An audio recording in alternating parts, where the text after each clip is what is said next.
One of the human trafficking experts you fired, showing the level of cruelty of your actions, has a wife who was just fired by USAID. She's pregnant. And now he just got fired as well.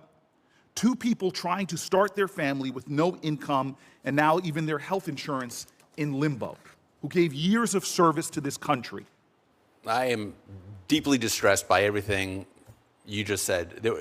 I'm distressed by everything you've done, sir. I've watched you lie to this committee. I've watched you lie on the House side. You did not. I'm sorry, sir. If you were here when I addressed Senator Merkley on that consular affairs statement, I told him immediately after that, the next sentence after that in my House testimony, What about the other lies that I've said? I've pointed out. What about the other lies? Diplomatics. You want to go through them one by one? Diplomatics, sir. Mr. Chairman, can I respond to the question? You may respond.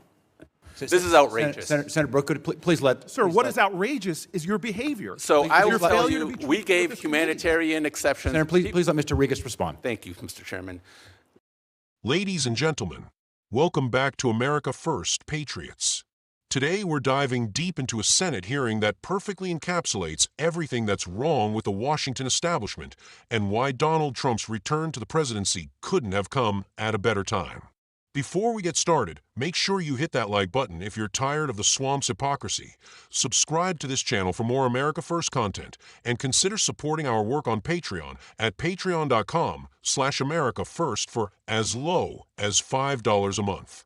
What we're watching today is Senator Cory Booker absolutely losing his mind over the Trump administration's common-sense approach to draining the swamp at the State Department. And folks, this tantrum tells us everything we need to know about how the deep state operates and why they're so terrified of real reform. Senator Booker. Yeah, we're good. I cannot tell you how frustrated I am listening to the answers that you've given here that to me are utterly unacceptable. You know that there's a number of us who have served in executive positions. We have governors, county executive, as Coons has said. I ran a city during a recession, cut 25% from my workforce overall. I know what it means to do a RIF right, but this has been chaos. It has been cruelty. And your answers, frankly, have just lacked decency, as if you don't care about a lot of the employees whose lives have been destroyed after years, if not decades, of service. Now, I want to be very specific. Clearly, you're not standing up for people who've dedicated their lives to this country, but I'm going to stand up for them. And so let's talk about some of these people in real life and what you've done. A technical security specialist who just moved all of his belongings to Pakistan. He was fired as he was heading there to ensure our embassies in the region were safe. Hours after the movers left his home, he was fired, leaving a massive security gap of this administration's making. On Friday, you fired rapid response consular officers who deployed to provide emergency services for Americans overseas. The rapid response officers you fired were both actively deployed, leaving one stranded in Colombia and the other in Ankara without access to their emails or phones and without plane tickets home. The cruelty continues. One of the officers was a veteran with 24 years of federal service who had helped Americans during the Afghanistan withdrawal and the Sudan evacuation, that deserve better from you and the United States government for their service. At a time that there's a hot war in Ukraine, and President Trump is claiming to try to foster a peace agreement between Ukraine and Russia, you fired the only Ukraine intelligence analyst and Russia analyst in the Intelligence and Research Bureau. You fired the executive director of the National Authority for Chemical Weapons Convention while we are trying to get the new government in Syria to locate and destroy remaining stockpiles of chemical weapons that threaten the security of that region and us. You fired human trafficking experts, including everyone with human trafficking experience in the Middle East, North Africa, and South and Central Asia, as if that is not an urgent crisis amongst humanity and for this nation. Apart from the national security implications of all of these firings, despite the cruel way that you guys executed them, the human toll is also staggering. One of the human trafficking experts you fired, showing the level of cruelty of your actions has a wife who was just fired by USAID. She's pregnant. And now he just got fired as well. Two people trying to start their family with no income and now even their health insurance in limbo, who gave years of service to this country. You even fired all the staff at the Office of Casualty Assistance who are charged with repatriating fallen State Department personnel and their families, including those working on behalf of employees killed in the Benghazi attacks. We have a solemn and sacred duty to bring home bodies of American citizens who die while serving their countries and helping their help their families. It's a sacred obligation. Every major corporation I know, we've talked about business sector, knows that the most valuable thing they can do is get a pipeline of talent and personnel. I've talked to CEOs who've told me they spend between 25% and a third of their time recruiting talent, but despite telling us that the recruitment office would face no cuts, on Friday you fired the entire recruitment division, lying to us and eliminating that pipeline of talent. To the civil service and foreign officers who are watching this right now, hoping they can get some justification for the chaos you've created, for the cruelty you've put into place, for the lack of decency, I'm going to tell those folks right now that we are going to stand up for each and every one of those folks and fight for them at a time that China is doubling down on their investments in diplomatic corps, trying to fill every void that we create. You are devastating our corps, hurting Americans, undermining our sacred mission as well. And again, I don't trust you, Mr. Riggus. Yesterday you said no one at Council Affairs would be fired. That's false. Over 100 Consular Affairs officers were fired. Again, you said no one with overseas assignments would be fired. That also is not true. I have examples of employees riffed all over this country who've had orders in hands. And we were told no diplomatic security agents would be fired. And again, not true. We are the United States Senate. We have an obligation for oversight, and you showed over the House hearing that even your statements lack veracity. I'm telling you right now, we are in a crisis in this country if you won't come here and represent facts. And to demonstrate that cruelty, to demonstrate the level of chaos and lack of decency of this administration, all of these cuts are being done in the name of saving taxpayers' money, but we're not doing that. We literally are giving tax cuts to billionaires and racking up the biggest deficits in my lifetime under this leadership that does not have fiscal responsibility. And the best demonstration of that is allowing millions of pounds or thousands of pounds of food that were supposed to save the lives of thousands of human beings, paid for by taxpayers, to spoil on docks. How is that in any way human decency? How is that in any way showing what we stand for as a country, that we would rather watch food spoil on the docks, taxpayer money absolutely wasted, while children around this world are dying because of your inaction and that of your agency? Sir, you have not been truthful. You are showing a lack of decency to people who've given decades of service, veterans. You've upended families. This is not the way we operate. It is not the decency that they deserve.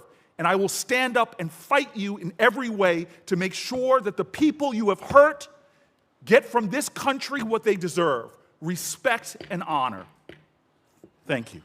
Senator Shaheen. Can I respond to that? Yes, you may. I am deeply distressed by everything you just said. I'm distressed by everything you've done, Excuse sir. me. I've watched you lie to this committee. You I've watched did you not. lie on the House side. You did not. I'm sorry, If sir. you were here when I addressed Senator Merkley on that consular affairs statement, I told him immediately after that, the next sentence after that in my House testimony, I What about the other clarified lies that I've said? I've that- pointed out. What about the other lies? Diplomatic. You want to go through them one by one? Diplomatics, sir. Mr. Chairman, can I respond to the question? You may respond. We did not let go any diplomatic security personnel that were engaged in law enforcement functions. We did not let go any consular affairs personnel who Sir, were that engaged is in a adjudicating patent lie. passports. Mr. Chairman, can Sir, I answer sir, the that is a question, patent please? lie. This is outrageous. Senator Brooker, please let. Sir, please what let- is outrageous is your behavior. So I will Your tell failure you, to be we truthful gave with this committee. humanitarian exceptions. Senator, please let Mr. Riggus respond. Thank you, Mr. Chairman. We let individuals who were RIF'd, by the way, they're still on payroll, they're still getting pay and benefits, civil servants for the next 60 days, foreign service officers for the next 120 days, and then the other individuals who had requested compassionate exceptions because of medical or family issues were granted. And I can tell you that is in stark contrast to what I experienced when I was the acting director of the Office of Personnel Management at the end of the first Trump administration, when we requested of the incoming Biden administration that appointees who were pregnant, who had babies, some in the NICU, we said, could they please, because they were legally entitled to have family and Mr. medical Riggus' leave for response 12 to this weeks, sir. is to blame for 12 Biden. Weeks. I've heard this time and time No, you again. have Is not. to blame You've Biden. never heard Sir, this before, sir, because it's never been you entered are into trying the to congressional you're record. trying to Mr. Chairman, delay. I would like You're the trying to ability to deny, respond. and you're trying to denigrate this committee by not telling the truth. Sir, I want to enter the record literally an impeachment of what he just said. May I enter into the record this document demonstrating that he did indeed fire people who were in charge of doing technical work for the security of our people overseas. You lied to this committee. I did not, and I'd sir. like I to just enter told this you. into the record. Okay, just a minute. Senator Booker, you are allowed to enter it on the record. Thank you very much. So if we could, Mr. Riggus, please respond, and then we're going to move on. I pointed out 4 factual errors where you lied to this not, committee. sir. I'm happy to listen to you go through each one. As I've said Senator repeatedly Booker, in this thank committee, sir, you. I just want to allow Mr. Thank you. Riggus to respond, and then Senator Shaheen then has a couple more Thank questions. you. We'll wrap So, up. as I've said repeatedly during this committee, and maybe you weren't here to hear that testimony, obviously people were let go from their jobs. It's a reduction in force. We had 13 people who were let go. That does not mean the function that they performed was necessarily eliminated. These functions that we wanted to move forward were carried on either in a combined bureau or in another office where those redundant functions were carried out. We said diplomatic security that was conducting law enforcement, there were no reductions in that law enforcement function. Consular affairs folks who were adjudicating passports, who were doing the customer service work that we want to see continue, were not reduced or eliminated. People who were in domestic positions is where these reductions in force were done. But, sir, he's contradicting his own territory. You said that's regrettable, that there were at least 200 people that you at least showed some shred of decency. I'm saying it's regrettable. Look, no one wants... So you've made mistakes. No, I'm saying... Sir, so you have made mistakes. What I'm made no expressing, mistakes. sir... You're literally saying you've made no mistakes. Senator Booker, thank you. I want to, Mr. Riggus, clearly this is going to go back and forth Right. here. I'd like you to maybe to respond maybe in 30 seconds, and we'll have Senator Shaheen. I think you Thank should you. Look. respond to questions for the record, sir. Thank you. I'm happy to He's respond speaking to on the questions. record. Look, so- look, no one wants to lay someone off. I don't think we take any joy in laying people off or any kind of reduction in force, but we have to do what's best for the mission. We have to do what's best for the organization. The department has grown by 20,000 people since 2008. We're literally we let go 1,300 people. Every single one of those is hard for those individuals, for their families. You know, I've experienced unemployment in my life. I know what that's like. It's not pleasant for anyone, but we have to put the mission first, and we have to make sure the critical functions we want to execute are going to be done, and they're going to be done with respect to taxpayers in the United States. So I find that insulting, demeaning, degrading to the people whose lives you've upended unjustifiably. Yeah. To put yourself out there. Senator Shaheen, next round of question. Let's start with the facts that Booker conveniently glosses over. The State Department has grown by 20,000 employees since 2008. 20,000. That's not organic growth based on actual needs. That's bureaucratic bloat at its finest. That's the swamp expanding under both Republican and Democrat administrations, creating layers upon layers of unnecessary positions that do nothing but waste taxpayer money and slow down actual diplomatic work. Now Trump comes in with a mandate from the American people to clean house, and what happens? They conduct a reduction in force affecting 1,300 positions. Let me put that in perspective for you. 1,300 out of a department that added 20,000 positions over 16 years. That's not even 7% of the growth we've seen. This is surgical precision, not the massacre that Booker is trying to paint it as. But listen to how Booker frames this. He talks about cruelty and chaos and lack of decency. This is exactly the kind of emotional manipulation the left uses every single time someone tries to hold government accountable. They don't argue the merits of whether these positions are necessary. They don't discuss whether taxpayers are getting value for their money. They immediately jump to sob stories and personal attacks because that's all they have. Let's talk about some of the specific cases Booker mentions, because this is where it gets really interesting. He talks about a technical security specialist who was fired while heading to Pakistan. Now, I'm not privy to the internal workings of the State Department, but I find it very hard to believe that if this person was truly critical to embassy security, they would have been let go without a replacement plan. What's more likely is that this was a redundant position possibly created during the Obama-Biden years as part of that 20,000-person expansion, and the Trump administration identified that the same work could be done more efficiently. The same logic applies to the rapid response officers Booker mentions. He paints this picture of people stranded overseas, but the reality is that in any large organization, when you're eliminating redundancies, there's going to be some temporary disruption. The key word here is temporary. The functions these people perform don't just disappear, they get consolidated with other offices or handled by people who are already doing similar work. This is basic management, folks. Every successful business in America has had to go through this process. When you have duplicated functions and bloated middle management, you streamline operations to become more effective. But government workers apparently think they're immune from the same efficiency standards we expect from every other sector of the economy. Now, let's address the elephant in the room, which is Booker's accusation that the State Department official, Mr. Riggus, was lying to the committee. This is a serious charge, and if true, it would be completely unacceptable. But let's look at what actually happened here. Booker claims Riggus lied about not firing consular affairs officers, about not firing people with overseas assignments, and about not firing diplomatic security agents. But when Riggus responds, he's very specific about what he actually said. He clarifies that they didn't let go diplomatic security personnel engaged in law enforcement functions. They didn't let go consular affairs personnel engaged in adjudicating passports. This isn't lying. This is precision in language that apparently went over Booker's head. This is exactly the kind of gotcha politics that makes Americans sick of Washington.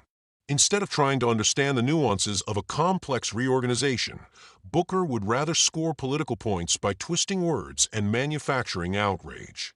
It's the same playbook they used against Trump for 4 years, taking statements out of context and then screaming about lies and deception. Let's also talk about the human element that Booker keeps harping on. Yes, it's unfortunate when anyone loses their job. But these aren't minimum wage workers who are going to struggle to find their next meal.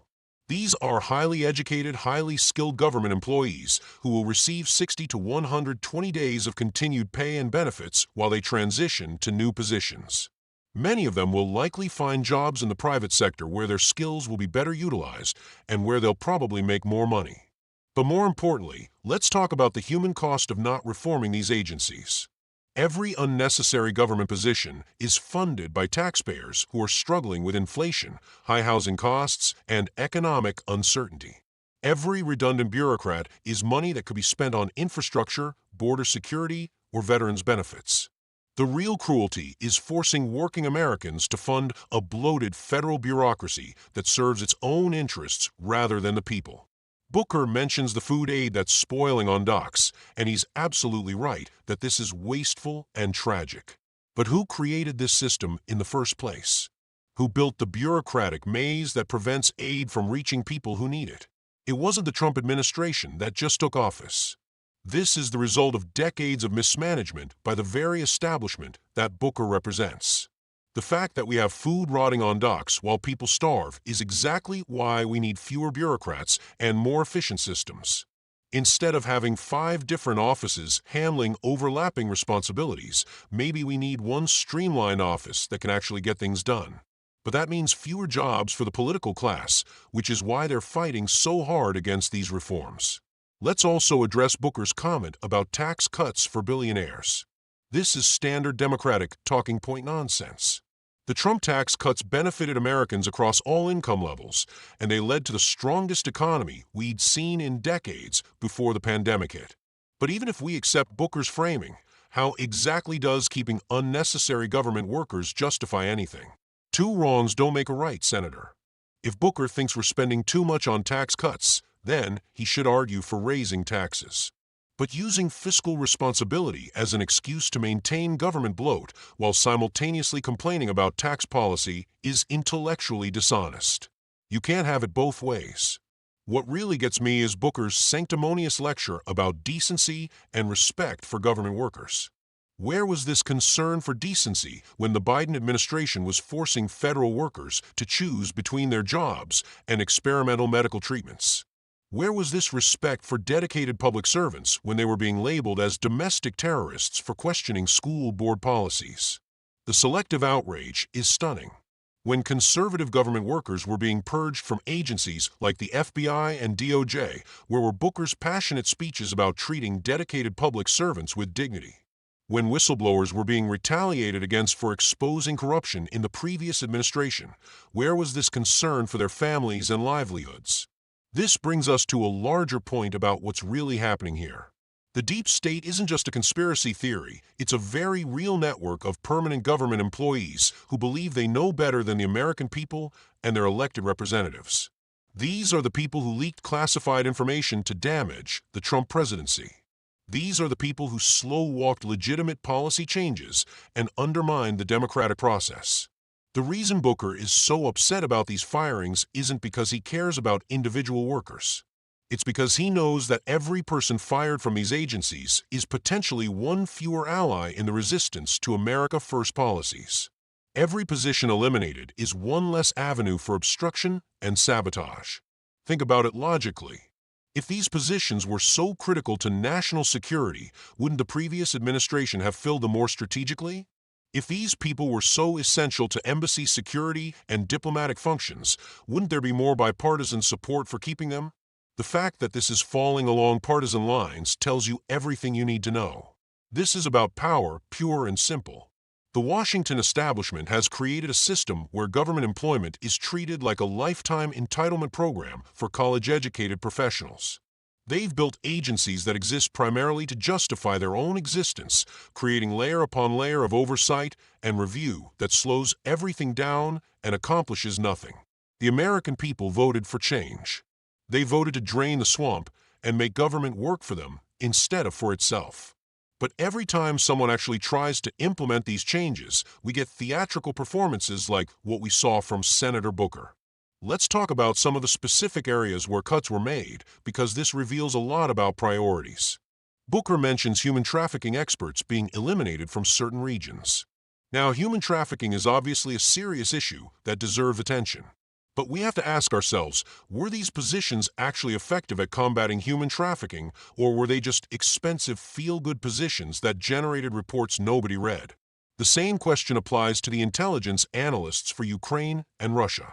These sound important on paper, but if they were so crucial, why weren't their insights preventing the disasters we've seen in foreign policy over the past 4 years?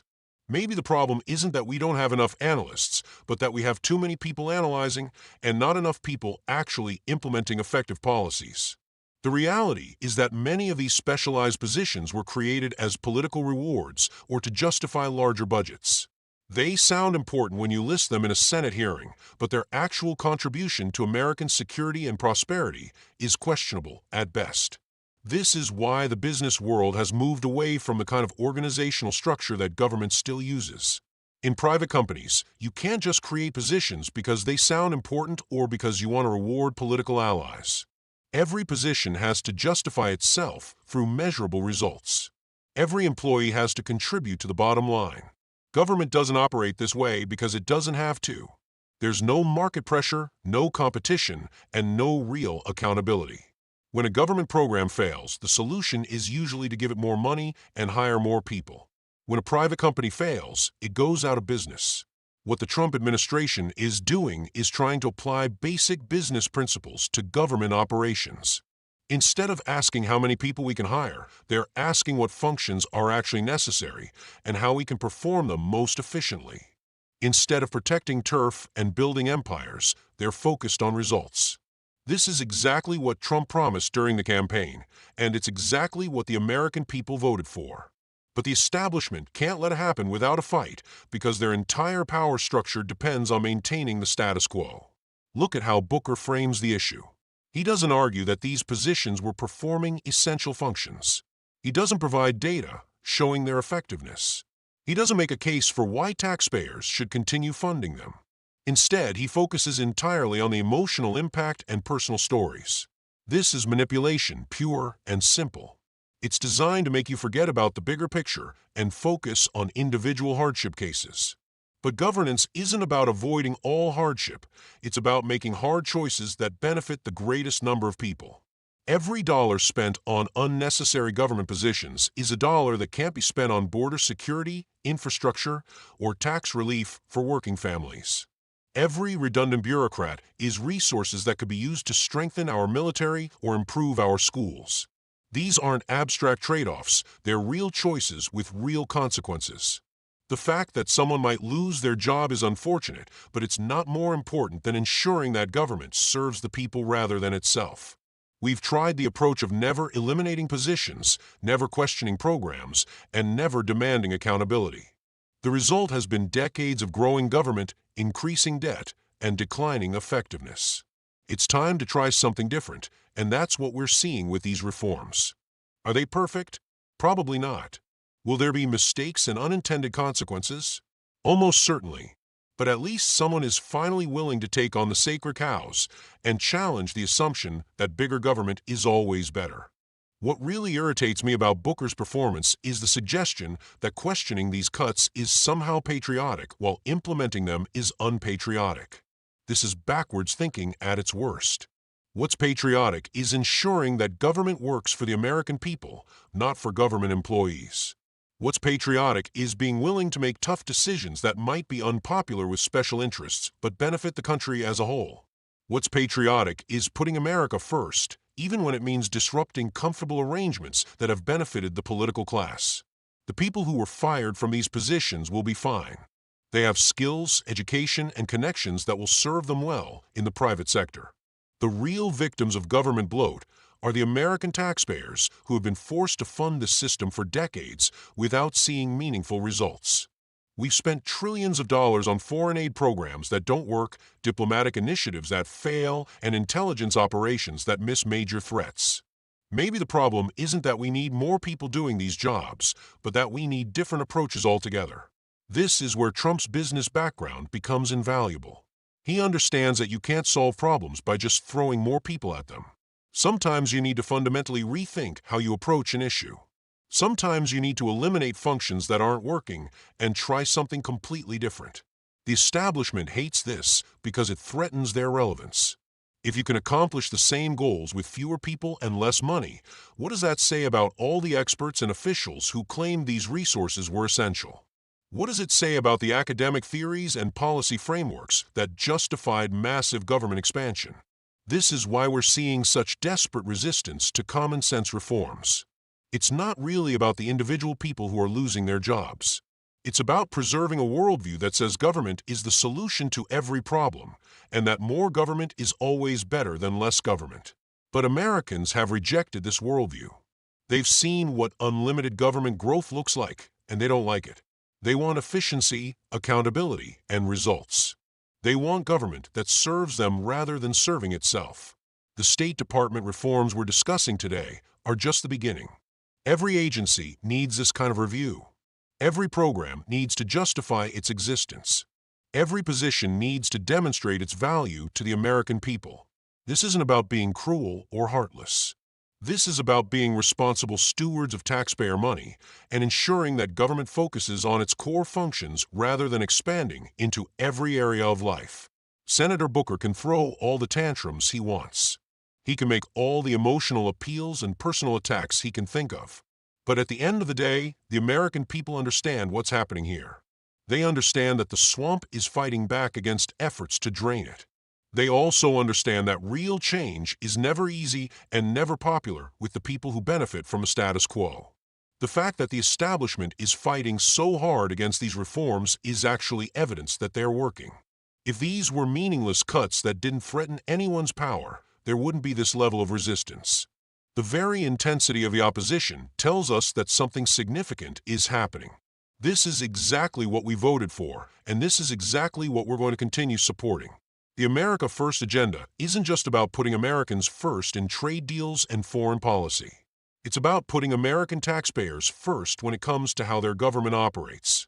We've given the bureaucrats and politicians decades to prove that big government works. The results speak for themselves. It's time to try something different, and that's exactly what we're getting with the Trump administration's approach to government reform. So to everyone watching who's tired of government waste, tired of political theater, and tired of being told that more bureaucracy is the answer to every problem, this is your moment. This is what real change looks like, and this is why your vote mattered. Keep supporting these reforms. Keep demanding accountability.